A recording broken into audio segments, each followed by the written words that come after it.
Hey guys, this is Faroq. Hope you've had a great week so far. This week's video is about the best ways to get photos while traveling on your own. So I've kind of based it on the Instagram feed, as I feel as though it's a one-stop location to actually have a look at all your experiences, and it acts as a travel diary as well. So I'm going to try to get today's video done in under 2 minutes. So yeah, let the timer begin.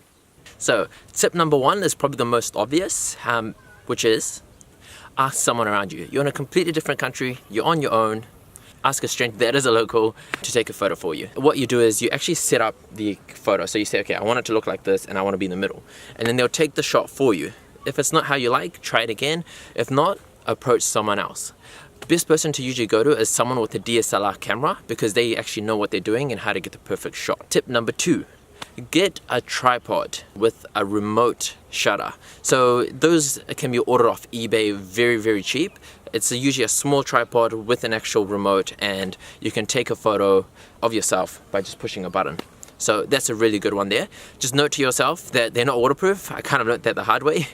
Tip number 3. Get a spider tripod. So these ones here are actually the ones that have the little grips on each bit of the stand. So you can actually put it on a pole, you can put it on a gate, you can put it up against anything, and it actually works out a lot better. You can get all those angles, and yeah, you get really good pictures with that. Tip number 4, get a GoPro. So with your GoPro, what you do is you get an extended pole, right? You take your picture, and then you actually get really good angles.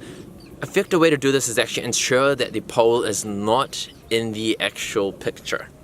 And another thing with the GoPro, waterproof. You can actually get those underwater shots as well. Tip number 5 is get a drone. So this is probably the most more expensive option out of the 5, but what you can actually do is, example, I'm recording a video right now and all of a sudden I've got a drone in the air and it's getting the picture.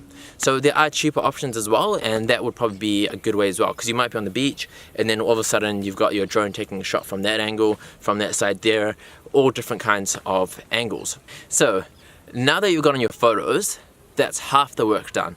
So the next bit is editing those photos. So I'll probably do a video on how to edit those photos while traveling through your phone and making it look effective. Bonus tip. Okay, you're abroad, you're by yourself, don't worry what other people think.